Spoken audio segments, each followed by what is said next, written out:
Bienvenidos a un nuevo programa de Crisis y Conflicto del siglo XX aquí por TLV1 y continuamos con la inmediata posguerra y los primeros enfrentamientos, quizás en lo que estos españoles llaman Veiga, Dascal y Duarte, la paz simulada, una historia de la Guerra Fría. ¿Por qué?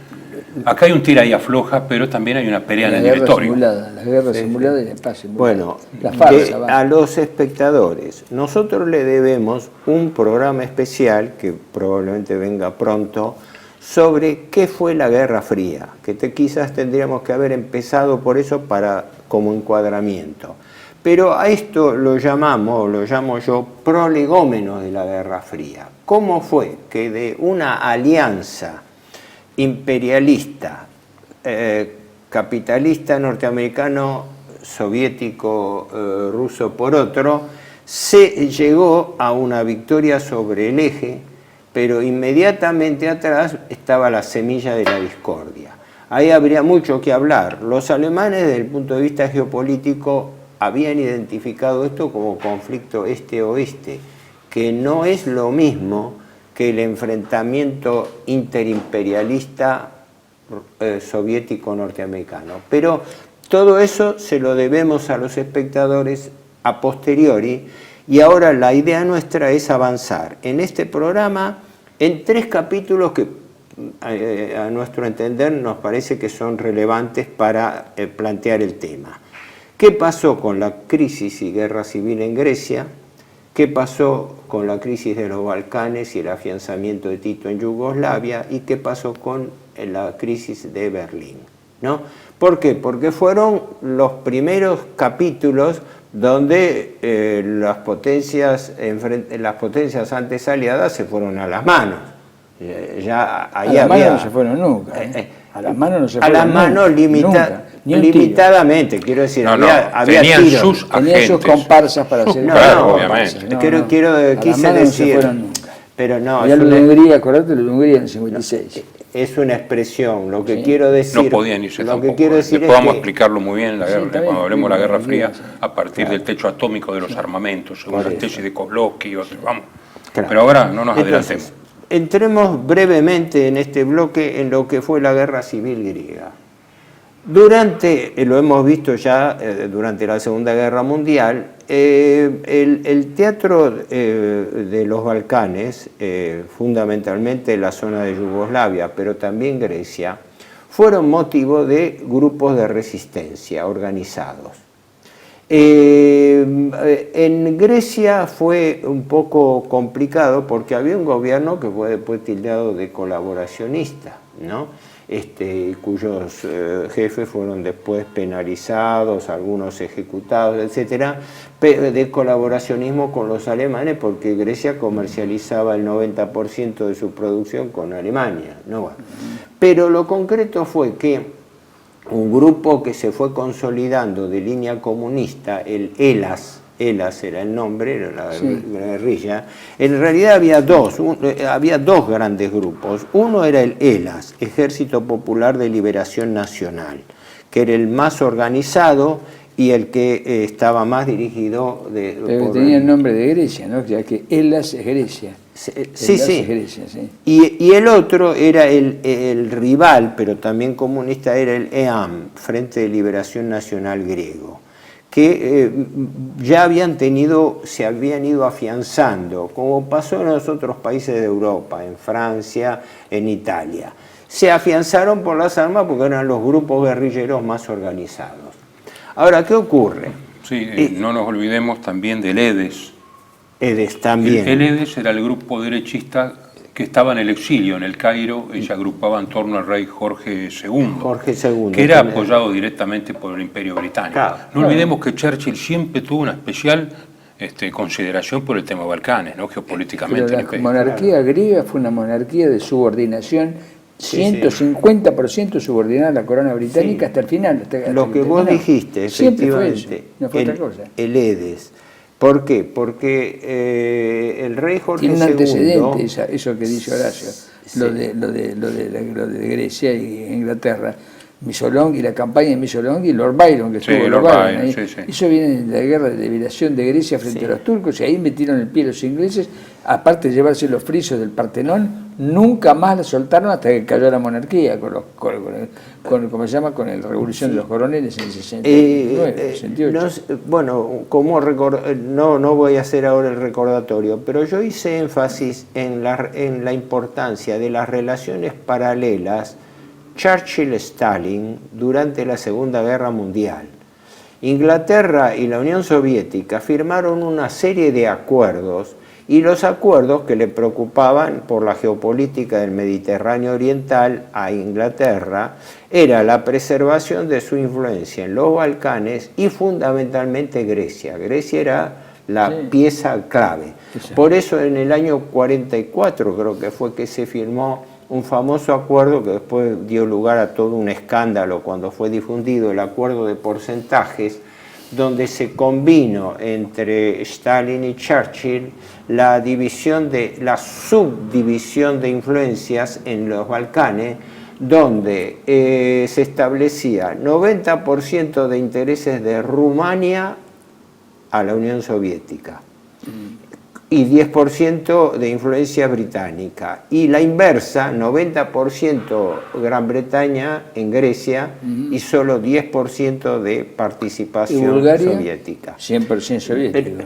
No, cada uno de los países a su vez fueron motivo de acuerdo que venía, porque Yalta fue el acuerdo, y Potsdam fue la instrumentación. Sí, claro, los líos vinieron con Potsdam, cuando se fue al terreno y tuvieron que hacer la demarcación, dividir Polonia, determinar qué país iba a cada uno, y ahí se formaron los frentes populares, etc. Los ingleses consiguieron presionar a Stalin de modo de tener ventaja en Grecia, porque Stalin terminó abandonando al Partido Comunista griego. ¿Pero por qué? Porque durante la guerra del 41 en adelante apoyó a la guerrilla de derecha contra el ELAS, hasta tal punto que está comprobado que apoyó incluso a los colaboracionistas de los alemanes, con tal de hacer daño a los comunistas.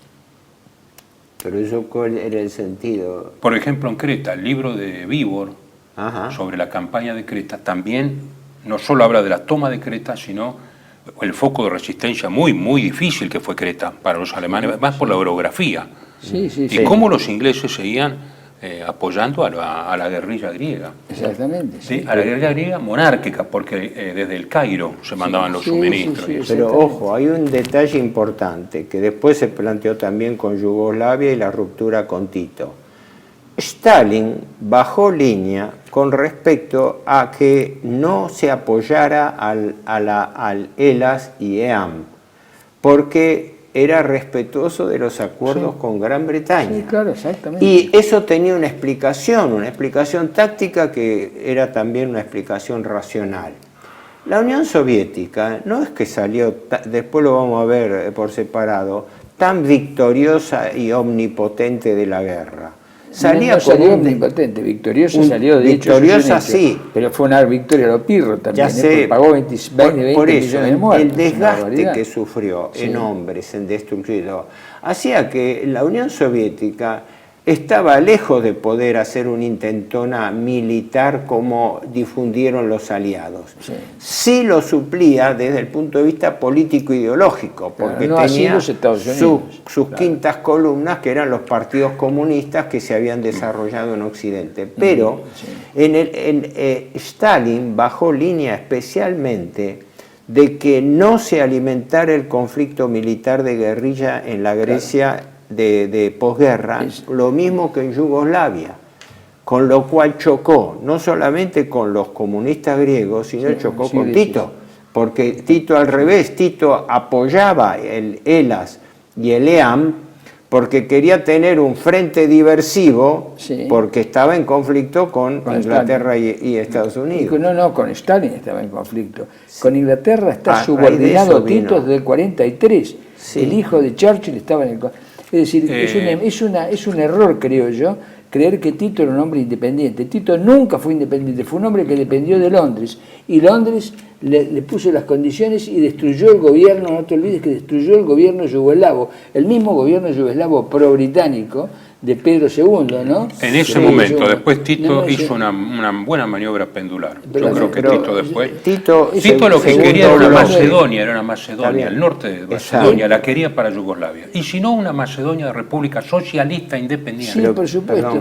Porque era una cuestión geopolítica de... No mezclemos primero y segundo bloque, porque el segundo bloque de Yugoslavia lo vamos a tocar. Pero ¿sabés qué pasa? Está muy unido, porque el norte de Grecia con toda Yugoslavia... la estrategia británica y la soviética, ¿no? A ver, yo lo que quiero expresar es esto.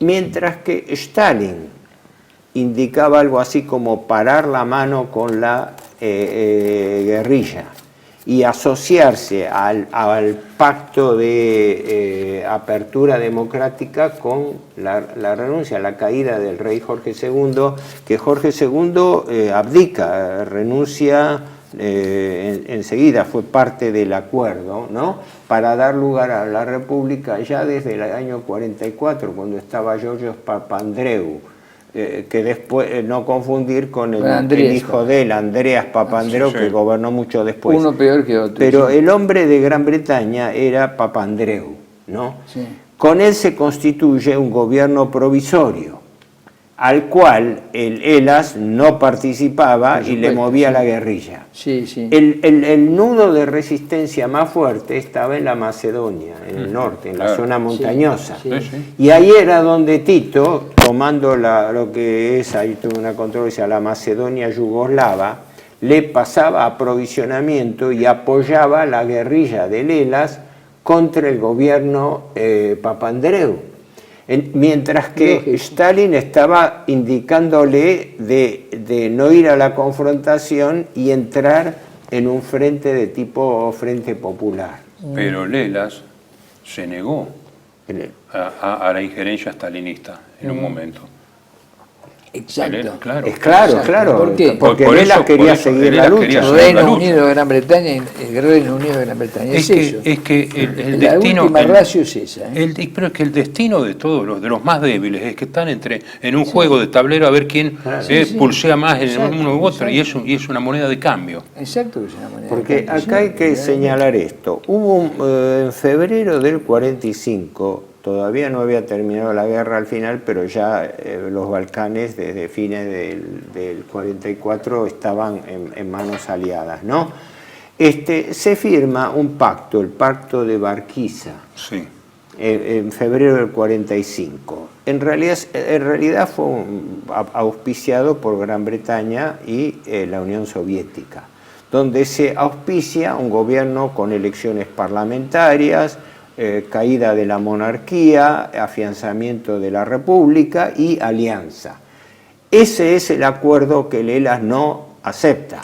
Porque es que los ingleses se exceden ahí, le dan tanta manija a la derecha griega que empezaron a tomar represalias contra el ELAS, a fusilar, a poner gente.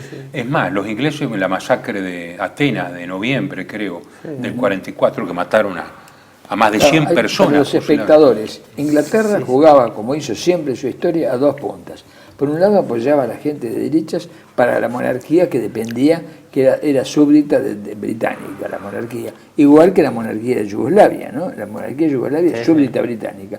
Con esa condición apoyaba eso. Pero a su vez apoyaba la oposición, apoyaba la guerrilla de izquierdas, porque la guerrilla de izquierdas en este caso no tenía el apoyo de la Unión Soviética, entonces favorecía directa o indirectamente a Inglaterra. Que es el mismo caso de Tito, solo que Tito logró una pax posterior, ¿no es cierto? No fue como el ELAS que desapareció, que quedó fragmentado y quedó en un partido comunista recalcitrante y cerrado, chico, pequeño, después con el tiempo, ¿no? La socialdemocracia y los Papandreou y los Venizelos y todos estos empleados de primera, de segunda y de tercera del Y el primero Metaxas mismo, Metaxas es el único que intentó hacer un movimiento nacional, creo, ¿no? Ion Metaxas. Por eso, es el único por eso pone presos a la dirigencia del ELAS, lo reprime. Exacto, y intenta, digamos, Bueno, pero eso es antes de la guerra, Horacito. No, esto claro, es cuando terminaba la guerra, digamos. Es claro, dentro de ese esquema del que estamos hablando hay un aspecto importante. Este pacto de Barquiza pretendía armar un poco el modelo italiano, ¿no? Caída de la monarquía, frente de coalición, etc. Los comunistas, y Stalin estaba en eso, estaban en pro de un frente popular. En cambio, la guerrilla no... ¿cómo? ¿Y Metaxas? No, Metaxas ya había muerto. Metaxas fue en el 40, estamos hablando del 44. Esto es al fin de la guerra. Digo, la gente de Metaxas, ¿dónde estaba? La gente de Metaxas... Era la derecha, estaba la derecha. Sí. El que dirige la represión es un general Papagos, que era un admirador de Metaxas y parece colaborado con él. Pero Metaxas había muerto en el 40, poco después. Pero Metaxas figuraba como un... moderado. Metaxas, el general Ion Metaxas, que quedó la famosa línea Metaxas, que es la línea de defensa del norte de Grecia, ¿no es cierto? Al paso de Clidi y de Clisura y toda esa parte del norte de Grecia, los Balcanes, Macedonia. Ese general que hizo esa línea de defensa y murió en el 40, ese era un protofascista, era un admirador de Mussolini.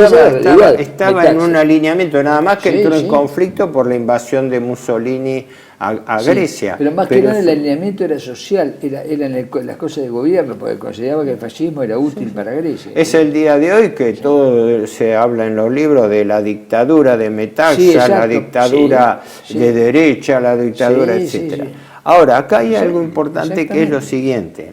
La guerra civil fue muy cruenta, más de 100.000 muertos. Sí, 120 por ahí. Las bajas se computan entre 126 y 146.000. Sufrimiento de la población civil, Grecia un país pobre, ya venía pobre, había pasado la guerra y ahora con una guerra civil. Con una ventaja relativa, que era que Grecia no había sido propiamente teatro de operaciones de guerra, porque los alemanes, cuando se produce ya la operación Bagration y antes, empiezan el repliegue. Dejan algunas unidades costeras de guardia y todo, pero no transformaron Grecia, como en cambio sí fue en Yugoslavia, en teatro de operaciones. Entonces, ¿qué ocurre? Queda el gobierno, ya directamente el gobierno Papandreou, y otros que lo sucedieron, quedan bajo la hegemonía británica. Gran Bretaña retoma la estructura, hace abdicar al rey Jorge II, que fallece poco después, en el año 47, así que él ya se había marginado, pero lo sigue apoyando. El detalle está en que Inglaterra, como pasó en otros escenarios, no estaba en condiciones de sostener militarmente la lucha contra la guerrilla. Entonces, por eso es que delegan toda la responsabilidad de la represión, que fue fuerte, fue dura y fue efectiva, en este general Papagos, que después, años después, en el 51 y todo, establece una dictadura. Pero, esperá, un detalle importante, ahí es donde interviene Truman, porque en definitiva el que tiene que entender, y ahí es donde se produce el primer gran documento de ruptura, que fue la doctrina Truman de 1947, donde por primera vez oficialmente el gobierno norteamericano se compromete públicamente a apoyar económica y militarmente al gobierno griego, con lo cual, entre paréntesis, avanza sobre un área de influencia británica. Le escupe el asado de Inglaterra. Claro, es decir, ya Inglaterra no puede controlar todo, pero Inglaterra era la que jugaba su alianza geopolítica para sostener Grecia y las islas como parte de su geopolítica del Mediterráneo oriental y de... Y lo último, espera, déjame porque si no después me pierdo y pasamos a otro tema. Pero el detalle está en que Estados Unidos subentra a Gran Bretaña, pero no es la que capitaliza los resultados, porque Grecia sigue funcionando gracias al apoyo norteamericano con eso. Claro, lo con que la pasa inteligencia británica. La alianza norteamericana era más amplia y siguiendo indicaciones del Foreign Office. Era tener todo el arco del Mediterráneo Oriental, Yugoslavia, Grecia y Turquía. Sí, claro. Que Turquía, que había estado al borde de la alianza menor, que total, Asia Menor ya está. Bueno, continuamos. La guerra terminó formalmente en el año 49. Sí. 49, y hubo una victoria, prácticamente una derrota de la guerrilla, y las fuerzas de la guerrilla se replegaron a Yugoslavia, que fue el reservorio. Stalin les pidió incluso, replieguense, déjense de embromar porque esto ya está arreglado. Sí, así sí, directamente, y les cortó todos los víveres. Sí, los cobijó Tito. Tito, sí. Continuamos entonces. Tele-V1 se complace en anunciar que estará transmitiendo en su canal Tele-V1 Clips valiosos programas emitidos antes de la censura sufrida. El lienzo prohibido, El revés del derecho, Combates por nuestra historia, Disenso, Historias de Malvinas, entre otros que podrán encontrar en este enlace.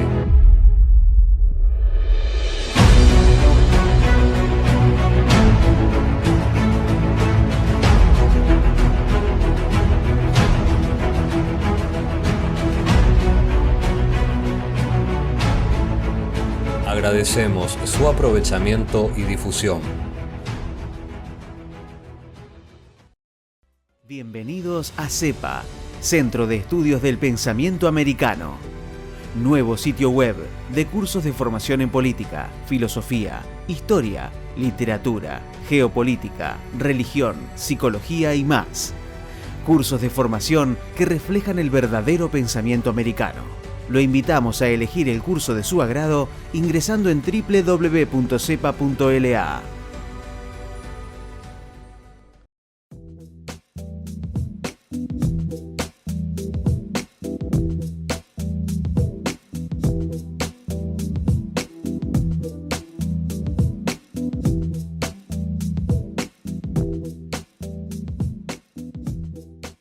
Decir siempre la verdad primero tiene un precio. Dependemos de tu ayuda. Tele-V1, toda la verdad primero.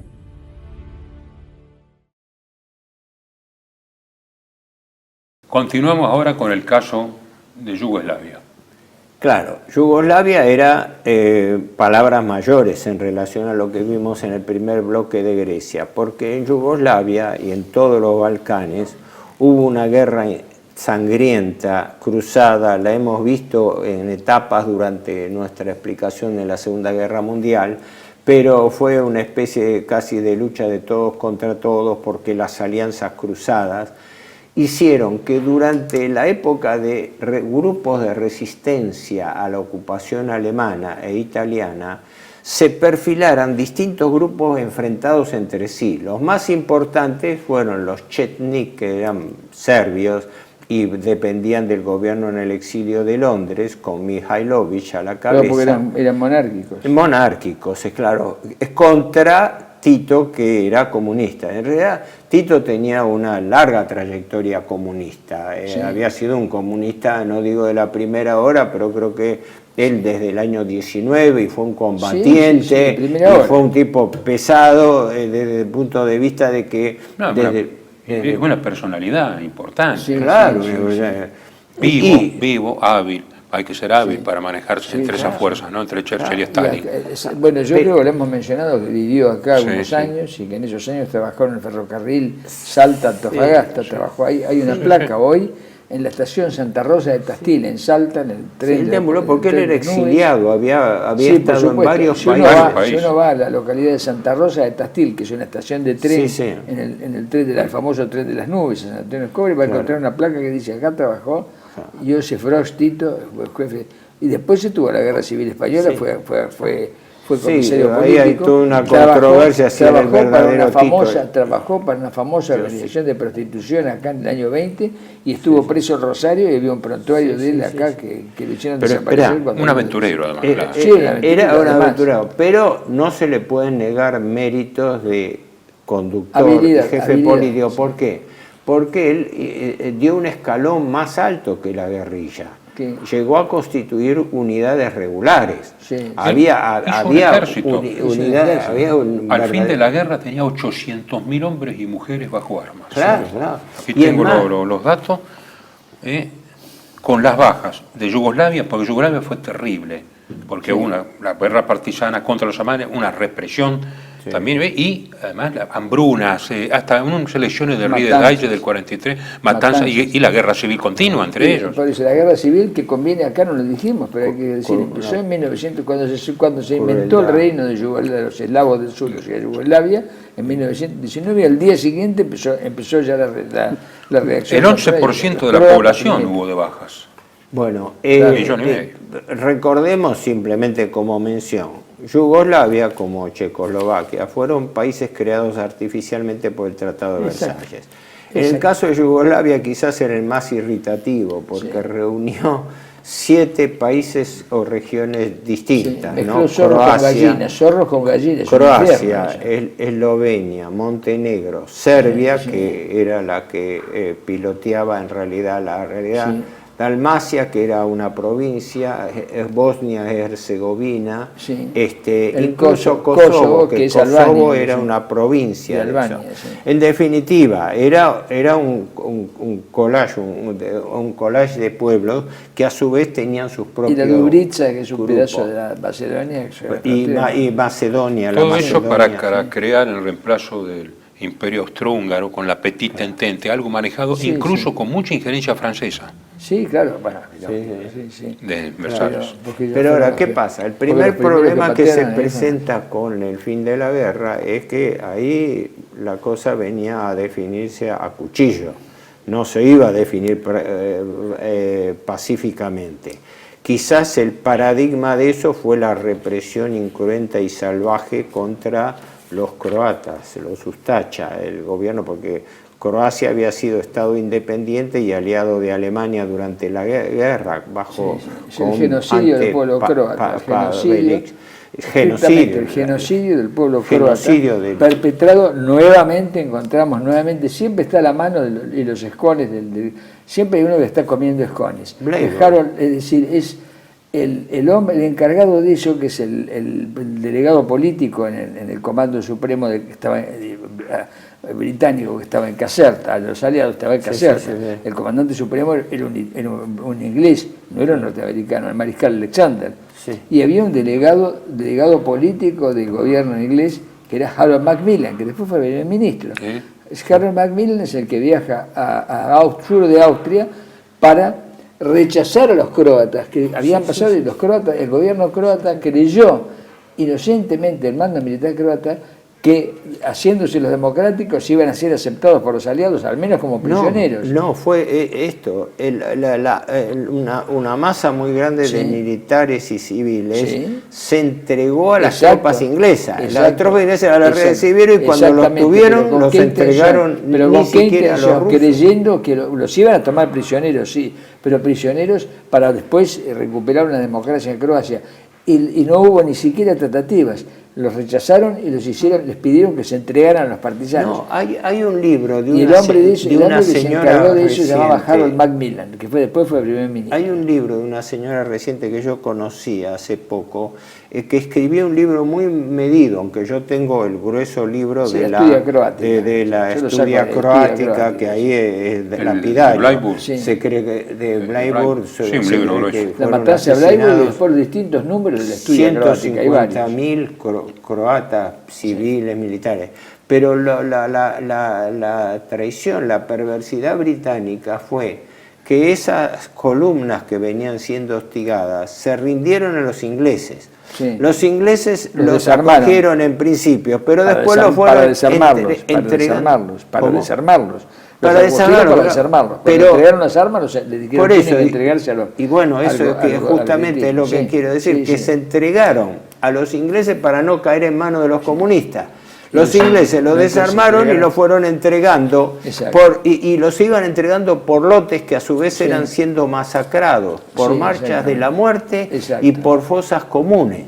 Además, tampoco fue pactado con las tropas soviéticas, sino con la guerrilla, yugoslava. Exactamente, con la guerrilla yugoslava, que es lo que se odiaban particularmente. Pero hay que recordar que la primera fosa colectiva de los croatas, el que hizo el cementerio, como se llama el cementerio común, la fosa común, fueron los ingleses, se enterraron ahí y le pasaron los tanques ingleses encima para llenar el lugar. Sí, no, la cantidad de episodios o anécdotas es infinita. Sí, es infinita, es interminable. No quiero perder el hilo del tema central. El tema del alejamiento entre Tito y Stalin tiene que ver con lo que habíamos dicho anteriormente, que Tito se negaba a recibir, digamos, a los del Hellas, porque presuponía una Grecia y una Macedonia totalmente entregada a Occidente, porque también hacía un juego.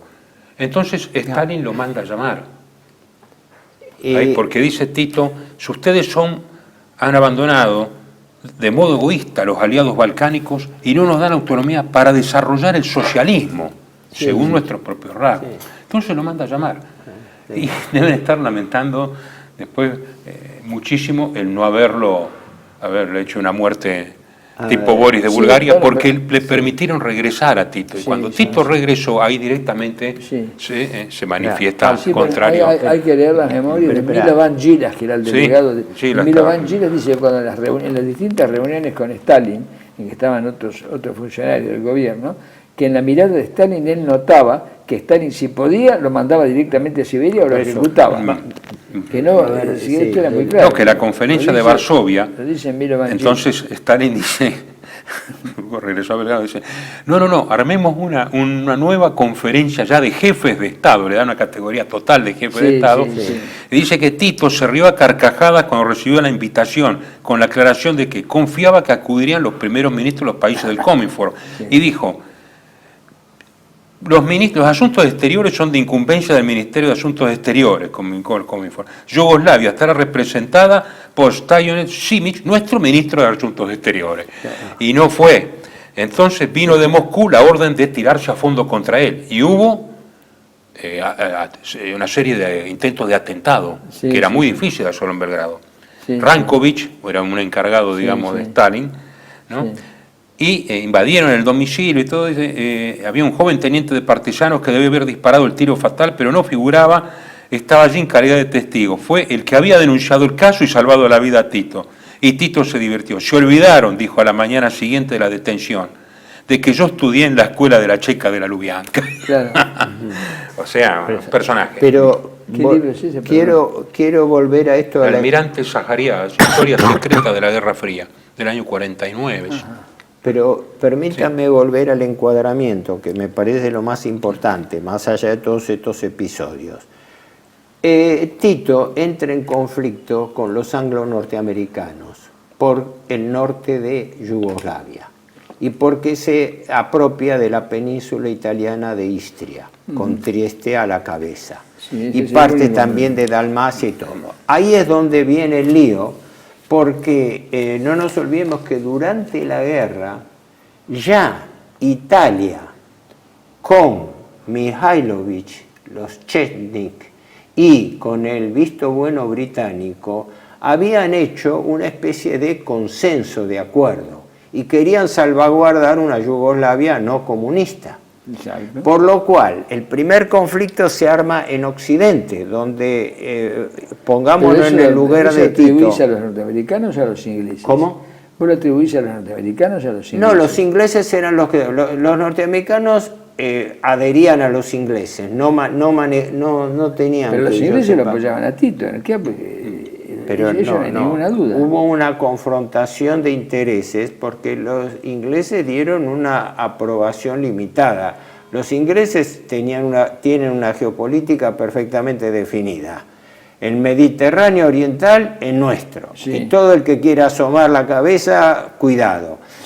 Como no podían impedir la costa yugoslava del Adriático, trataron de limitar. Y como Trieste era el principal puerto comercial, Sí, no querían que Tito se aproveche, querían restringirle los movimientos. Porque la guerrilla de Tito entra en toda esa zona, Claro. con Luigi Longo, claro. el comunista Sí, italiano, sí, apoyándolos, exactamente. con una especie de guardia roja italiana de 9.000 hombres. Claro, que después viene toda la historia de Trieste, cómo es dividido Trieste, donde queda la ciudad. Hay que nombrar, hay que decir que Trieste, Monfalcone y toda esa zona de la Venecia Giulia esa zona eran los puertos de salida al Mediterráneo de Austria-Hungría. Del Imperio Austrohúngaro, claro, venían de esa época, Sí, pero cuando Italia se apodera después de D'Annunzio, Trieste, cuando se apodera, queda la parte estratégica de la península de Istria con el puerto de Trieste. Incluso la cadena de Dalmacia, que Mussolini lo había anexado, pero eso se lo rechazan directamente y eso lo ocupa Yugoslavia. Sí. Pero yo lo que reflexiono es esto. ¿Cuál era el dilema de Tito? Que en el oeste tenía un conflicto, y un conflicto con incidentes armados. Uno de los primeros incidentes fue que Yugoslavia le derribó 2 aviones a Estados Unidos, ¿no? O sea, había... ¿Por qué motivo? ¿Cuál fue el motivo? Y por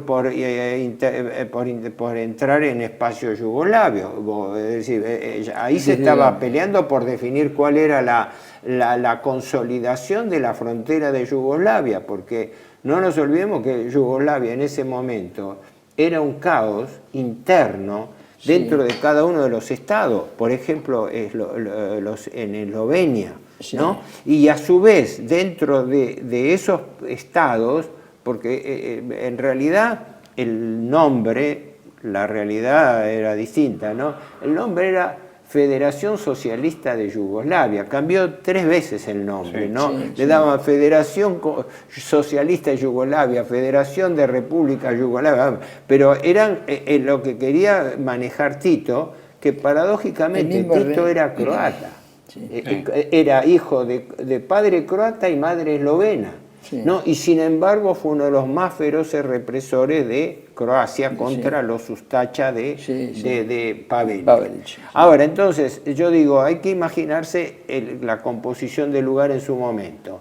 Tito estaba con un cortocircuito con Gran Bretaña, de la cual había efectivamente estado en muy buenos términos durante la guerra, pero que cuando terminó la guerra quiso poner... Tito es la representación del comunismo nacional, es decir, el comunismo en un Estado, y por ende chocó con Stalin, por eso en el Cominform estalló. Sí, lo quería. No había conflicto cuando después Stalin lo plantea el conflicto ideológico, no había ningún conflicto ideológico. Después lo hubo porque en Yugoslavia, pero eso fue después, con Gilas, pero cuando Gilas lo sucede a Tito, Gilas, sí, y también hubo algunos economistas, como un economista Ox de apellido, que entraron, pero muchos años después, con la idea de autogestión, que era en realidad una especie de comunismo cooperativo. Cooperativo en las industrias. Es decir, era otro esquema, pero lo principal era que Tito no era... Además era muy evidente la diferencia que tenía Stalin con los países ocupados por el Ejército Rojo y los no ocupados. Era mucho más capaz de negociar, y a medida que venía avanzando este proceso se ponía cada vez más duro en los países ocupados y más flexible en las negociaciones con los no ocupados. ¿Te acordás un detalle que hemos comentado con la Operación Barbarroja? Que en el momento de la Operación Barbarroja, la Unión Soviética, temiendo todo el embate alemán, necesitaba la guerrilla yugoslava, que ya dirigía Tito, para distraer fuerzas alemanas. Que lo hizo, algunas de las mejores divisiones. O sea, que era el revés la cosa. La Unión Soviética dependía entonces de Tito. Cuando en el año 44, después de la caída de Rumania, irrumpe el Ejército Rojo en Yugoslavia, Ahí es donde se crea la primera diferencia, porque las unidades combatían por separado, porque no era como Rumania que se rindió o Bulgaria que se rindió. Ahí las tropas yugoslavas organizadas, como vos comentabas, tenían su fuerza propia. Eso, entonces, Tito tenía, por un lado, el conflicto de ruptura anglo-norteamericana en el oeste. Sí. Pero la formación de esa fuerza que vos mencionás, porque la gente eso no tiene por qué saberlo y hay que decirlo, esa fuerza, que era el núcleo de esa fuerza era el ejército, las tropas, el ejército serbio, indudablemente los croatas estaban con Pavelić, el ejército serbio, ¿no es cierto? El ejército serbio monárquico, cuyo rey estaba en el exilio en Inglaterra, e Inglaterra, el Foreign Office, le obligó al rey a aceptar que el jefe era Tito, no él. Y él tuvo que abdicar en nombre de Tito. Reconoció eso, lo hizo decir públicamente, porque la gente no creía en Yugoslavia, decía, no, es una mentira. Sí, que Inglaterra lo trató como un pelele, diciéndole tiene que renunciar. Por supuesto. Y falleció a los 2 años, en el año 47. ¿Cómo redondeamos entonces cómo queda Yugoslavia? Lo único que se me ocurre importante destacar en el poco tiempo que tenemos es esto, que Yugoslavia siguió participando del Cominform, pero del cual fue expulsado en el año 48, como desviacionismo. Pero la semilla de Tito fue mucho más importante que la local, porque Stalin largó una campaña de purga cruenta contra todo lo que los propios comunistas llamaron titoísmo. Es decir, como una desviación del comunismo. Entonces, y por ende, hubo purgas en distintos otros países de Europa Oriental por desvío, y la acusación era titoísmo. Es decir, el que quería ser un país comunista, pero con autoridades nacionales que no dependieran de Stalin, se encontraba.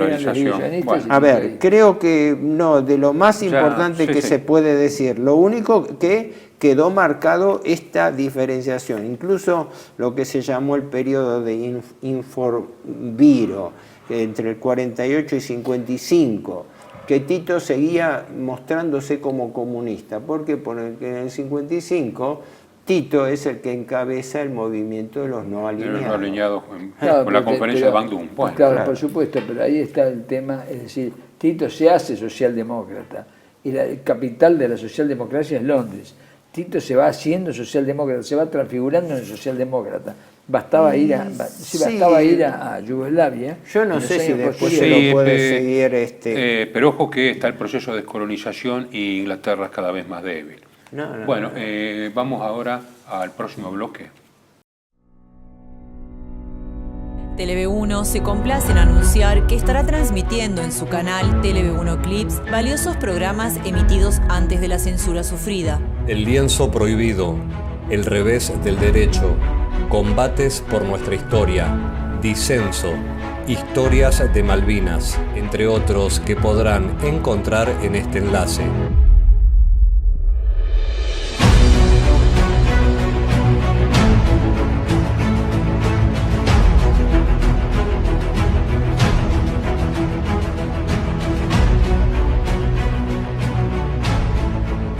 Agradecemos su aprovechamiento y difusión.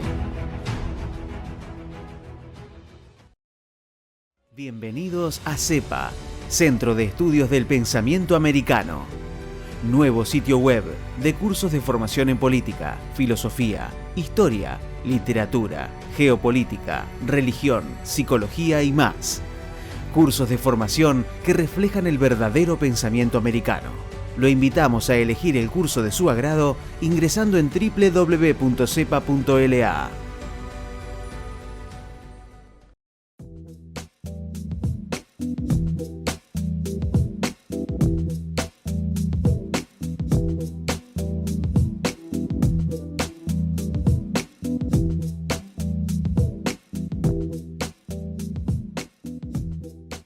Decir siempre la verdad primero tiene un precio.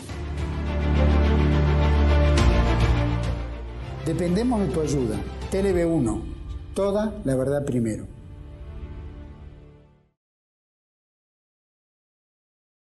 Continuamos ahora con otro episodio, que es la crisis en el bloqueo de Berlín. En el corazón de Alemania, el bloqueo de Berlín. Si bien esto lo vamos a desarrollar desde el punto de vista económico, financiero, en el próximo programa, pero acá cabe, ¿qué fue el bloqueo de Berlín y por qué? Porque si se le pregunta a cualquiera... económica, no es política. Claro, fue una razón económica. Cuadro de situación hipersintético. La destrucción de Alemania y la del resto de Europa, sobre todo Europa Oriental, había dejado en el año 45-46 una situación caótica en todo sentido, económica, política, social, todo eso está ya fuera de discusión. Esos países estaban destruidos. Estaban destruidos. Y Alemania con la ausencia de una potencia central alemana, neutralizada por el Plan Morgenthau, por la directiva de Eisenhower, la JCS 1067. Una maldita disposición que había tomado Eisenhower como comandante en jefe de las Fuerzas Armadas, donde establecía en detalle cómo debía ser tratada Alemania como país ocupado enemigo. ¿No? Directivas parecidas que se prohibía la confraternidad, se prohibía la industria alemana, la demonización total. La educación. Vamos a decirlo claramente, hay varios libros sobre esto, los más importantes son los de James Buck, ¿no? Que aclaran esta situación, pero además es esto, la liquidación total de Alemania, liquidación total, no sé si es claro. Como lo de ese plan Morgenthau ha suavizado. Claro, el plan Morgenthau, con otro traje, pero es el mismo. El plan Morgenthau, aclarémoslo, duró hasta el año 1951. No fueron solamente 2 años. Lo que pasa es que en el ínterin las condiciones se fueron suavizando y también desnaturalizando, pero no por benevolencia norteamericana, sino por necesidad. Por esto que surgió, que fue, se había creado el Consejo de Control Aliado, que era cuatripartito, pero con una premisa que ahí fue el germen para mí del problema. La premisa de que era el Consejo de Control Aliado dividía 4 zonas de ocupación militar, pero mantenía la unidad del territorio alemán. A Alemania se le quitaron territorios, las provincias orientales en favor de Polonia o la Unión Soviética. Perdió los territorios de Memel con Lituania, perdió Silesia, perdió incluso un enclave con Dinamarca. Existían planes muy jorobados, el plan Monet de Francia, que pretendía anexionarse no solamente el Sarre, que lo volvió a tomar como en la Primera Guerra hasta el referéndum del año 55, que le resultó negativo y se lo tuvo que devolver a Alemania, y también la cuenca del Ruhr. Francia tenía la pretensión de controlar... La vieja idea de controlar la cuenca del Ruhr. Incluso Holanda, los Países Bajos tenían también su propio plan de la Gran Holanda, el plan Baker, sería Baker, pero no es Baker-Schut, ¿no? Donde pretendía anexionarse toda la parte de Frisia, toda la parte del condado. Así que, ojo que era una época de hambre, de necesidad, de corrupción, de prostitución por racionamiento que los norteamericanos mantuvieron hasta el año 48, de inflación, se utilizaban las colillas de cigarrillo como moneda, no había más. Entonces, dentro de ese caos, los norteamericanos, con la doctrina Truman, empiezan a pergeñar ellos cómo iban a organizar su imperio de posguerra, porque Estados Unidos salió de la Segunda Guerra Mundial con la idea del destino manifiesto y la idea de que ellos debían pilotear y señalar el camino al mundo. Ahí es donde empieza el cortocircuito, cuando se dan cuenta que los planes soviéticos de Stalin no era muy compatible. Como dice uno de los primeros artículos de la Constitución de Filipinas, Estados Unidos es la nave de la historia y la humanidad la sigue. Sí, sí, la Constitución había un predominio, además había un predominio fáctico, militar, por los donde de hoy, ¿no? Estados Unidos estaba desplazando la hegemonía británica, ¿no? Lo que en geopolítica se llama la teoría de la hipoteca del imperio, sí. Que si bien de la descolonización habría mucho para hablar, pero los principales países, especialmente Gran Bretaña, burlaron la descolonización que venía de la Carta del Atlántico con el Commonwealth, sí. Y Francia intentó hacer lo mismo con el África Occidental francesa, pero no resultó en la misma manera. Y ahí en los Países Bajos, Holanda, perdieron directamente Insulindia con Indonesia. Sí, sí. Pero concretamente a Berlín. Pero vamos a ir. Mejor dicho, no la perdieron, se la pasaron después hasta que vino Indonesia, pero primero se la intentaron pasar a Gran Bretaña, porque las Indias Orientales Holandesas sí. Fueron Indias Orientales Holandesas en la carta geográfica, en el nombre, pero en realidad sí, pero en la hegemonía fue el emporio de la Shell, que era la gasolina de Insulindia estaba controlada con la Shell, pero sí. Por eso... las dos casas reales. Sí, las dos casas reales, exactamente. Yendo al tema detonante del... ¿Qué ocurre? Ahí se produce una brecha que está la vi poco desarrollada. Los norteamericanos y británicos crean la bizona, integran sus dos regiones.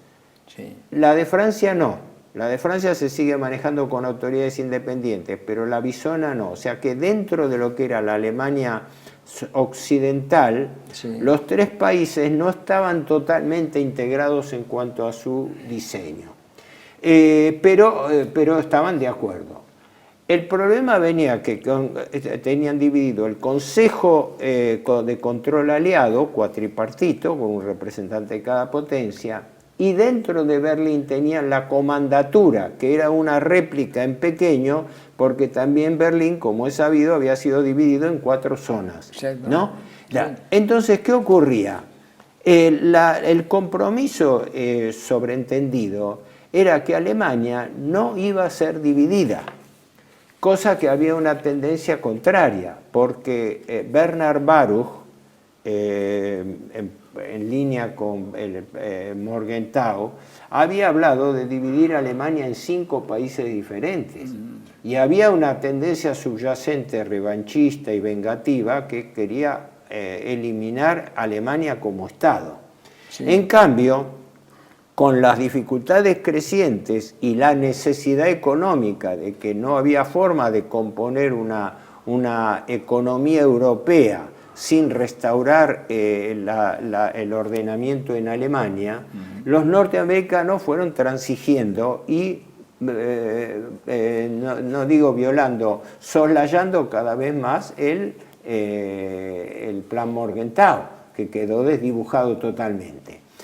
Para darle unidad, los norteamericanos proponen, y después en el 47 y llevan a cabo en el 48, la reforma monetaria en Alemania. Claro, pues todavía estaba el Reichsmark. Pues claro, reemplazan el viejo Reichsmark por el Deutsche Mark, ¿no? Sí. El mark alemán. Sí. Y ahí es donde se produce la reacción de Stalin, porque Stalin estaba conformando y digamos, ideologizando y tratando de colonizar, por así decirlo, para el comunismo, toda la zona ocupada de la República de la Alemania Oriental. Sí. Entonces, si aceptaba una moneda común, no podía el plan de Stalin de separar 2 Alemanias no iba a poder ser viable. Entonces, ahí es donde se produce un enfrentamiento donde los aliados llevan adelante la reforma alemana porque ya empiezan a constituir una especie de gobierno autónomo, con Adenauer como canciller y con Erhard en el Ministerio de Economía. Bueno, una moneda puesta desde Occidente iba en contra del viejo principio que claro. La Unión Soviética tenía, que era la de reparaciones de guerra, como había sido en la Primera Guerra Mundial. Entonces van a manejarla con el este era el más desfavorecido, la industria había quedado todo en el oeste, porque la Alemania del Este es menos industrial que la de salvo Occidental. Silesia quedó en Polonia. Entonces, el polo de digamos, le pateaba el tablero. Sí. La creación de un Por eso, país. ahí quedó en claro que los planes sobre Alemania que tenían los países occidentales y la Unión Soviética eran distintos, porque Stalin no quería abandonar nada de su hegemonía, y si se reconocía una moneda común, no solamente reconocía una moneda común, sino que estaba la alternativa de que también Alemania Oriental entrase dentro del esquema del Plan Marshall, el esquema de ayuda, entre comillas, pero de hegemonía financiera norteamericana también sobre Europa Oriental. Pero el obstáculo era Stalin. Es claro. Entonces, por ese motivo es que en represalia, o sea, no hubo un incidente, en represalia por esa iniciativa de crear una moneda propia, se retira el representante ruso que tenía un nombre, Sokolovsky, ¿no? Sí. Se retira, era el señor no dentro del Consejo Aliado, ¿no? Pero esa es la gota que rebasa el vaso. Cuando recibe Sokolovsky la orden de Stalin de que no acepte la reforma monetaria. Sí. Y ante el avance norteamericano lo que decreta es el bloqueo de Berlín por tierra, río, porque había abastecimiento fluvial y ferrocarril. Sí. Y los norteamericanos entonces, como un acto de fuerza, organizan el puente aéreo, que eran tres vías de acceso aéreo al aeropuerto. Que ya se habían fijado con la derrota de Alemania, o sea que estaba en el papel. Una era Frankfurt, Berlín, Hamburgo, Berlín, y Bückeburg en el sur a Berlín, a Tempelhof. Y entonces aprovecharon el corredor de 30 kilómetros. Ojo, lo pudieron hacer porque era una enorme potencia aérea. Claro. Porque había 900 vuelos por día llevando hasta 9.000 toneladas. Sí. Se dice fácil, ¿no? Fue una obra ciclópea que hicieron. Del 24 de junio. Y además se hizo también con una campaña de acción psicológica, porque eso fue una reivindicación ante el pueblo alemán, que cambió la imagen del pueblo alemán, que empezó a reconsiderar a los Estados Unidos como un país salvador de Berlín. Y además hubo mucha documentación fílmica y fotográfica de lo que pasaba en Alemania, que el pueblo norteamericano no tenía la más mínima idea. Claro. O sea, ver los chiquitos desnutridos y todo eso. Las ruinas. Las ruinas. Viviendo los escombros. Tan es así que ahí empiezan colectas para Alemania y todo este episodio. Claro, ahí fue donde hay un cambio, pero ese cambio se produce en el fondo por necesidad doble. Primero, Alemania frente al avance soviético tenía que adelantar. Todo esto venía de la doctrina Truman. La doctrina Truman tuvo una larga historia de eso, sobre el punto 4 de la doctrina Truman, que ya prefiguraba la globalización moderna, donde hacía mención a que la recuperación económica de Europa y de posguerra se iba a dar gracias al capital privado, más que para la ayuda internacional. Claro, porque los norteamericanos crean en Bretton Woods una estructura, la vamos a ver probablemente después cuando hablemos de la situación económica de posguerra, y resulta que en realidad el destinatario final era el capital privado para reconstruir Europa. La famosa historia de que... Hablemos claro. No el capital privado, el capital financiero internacional. Ahora sí. Capital financiero internacional, pero de base fundamentalmente norteamericana, con hegemonía. El privado no tenía nada porque eran todos de sociedades. Había alguna intención. Por supuesto, pero la buena intención ahí estaba, creo que ya la mencionamos en otro programa, de Hoover. Hoover es el que hace presión para que se trate mejor Alemania. Es decir, la idea de explotarlo hasta el final. No, pero además, y también la doctrina de George Kennan, después de comprender también al adversario. Claro, no es una cuestión de... No, una linda situación, ¿no? El piloto Gail Halvorsen, ¿no?, de la Fuerza Aérea Norteamericana, cuando se acerca a Tempelhof y vienen los chiquitos, le preguntan cosas con mucho respeto y él les reparte lo que tenía, unos dulces, y lo cortan y se lo distribuyen entre ellos. Entonces él ve eso y cada vez que viene con dulces, su avión. Sacude las alas y vienen todos. Entonces otros pilotos dicen, bueno, nosotros. Sí. Tiene un puente aéreo de dulces. Bueno, por eso los norteamericanos utilizaron hay gente buena, digamos, en el todas partes. aéreo. Y los Claro, chiquitos en Estados gente Unidos buena, entonces se enteran de eso y hacen colectas de dulces. Y sí, porque los norteamericanos, nunca 3.000 puedo kilos de dulces sobre acordarme La de naturaleza humana que tiende a ser piadosa, la naturaleza humana tiende a ser piadosa. Sí. Estaba interrumpida por la monstruosidad del plan Morgenthau, porque hay que decirlo. Claro. El plan Morgenthau es un plan asesino siempre- y monstruoso. Es monstruoso. siempre un grupo dirigente que tenía le importa un tenía su pepino. sucursal, era Morgenthau-Kaufmann. El de Kaufmann era aún peor porque incluía la Pero castración no de los nos alemanes, olvidemos atroz. que estábamos hablando de una época de desnazificación, de procesos Sí, no, de y además desnazificación, mucho odio. de odio. procesos de comisiones volantes, muchas Sí, esas sí, sí. integradas Mirá, por exguerrilleros la guerra en judíos sí- que capturaban y Sí, asesinaban sí, por supuesto. indiscriminadamente. Pero la guerra Pero en sí eso- se hace eso- cruel con el tiempo. Eso. Los excesos de todos los bandos, Sí. alimentados por la propaganda. Había una propaganda de demonización muy Pero bien estamos lograda. hablando de excesos y de excesos cometidos de terminar la guerra, ¿no? Sí, ya lo sé. La Bueno, pero guerra hasta- ojo, hasta pero cierto también, punto, digamos, sí, ya- bueno, pero en la guerra, digamos, se acrecentan los odios Sí, y quedan las sí. facturas Sí, impagas. no, si no, yo a no, eso le echo pero nafta, a sí, ese fuego, exactamente. hago una hoguera. Pero con Exactamente, una eso es lo que diferencia. Estábamos hablando ya frente a un país derrotado, Sí. sin fuerzas armadas, Por eso digo que había- sin defensa. Es decir, Sí, era, Pero la propaganda había hecho un odio muy grande contra, sí, contra sí, el sí, eje. ninguna duda, sí, yo- Con el caso de Japón era bastante parecido. Sí, sí, claro. sí, sí, Por no eso le digo falta que los norteamericanos mataron, como dices, dos pájaros de un tiro. Por un lado, enfrentaron y pusieron una valla con respecto al entendimiento con la Unión Soviética, ¿no? Y por otro, se congraciaron en parte con el pueblo alemán porque aparecían como un No, que país, realmente el puente, de sin el ayuda. puente no sé qué Sin iba a el pasar. puente hubiera fracasado.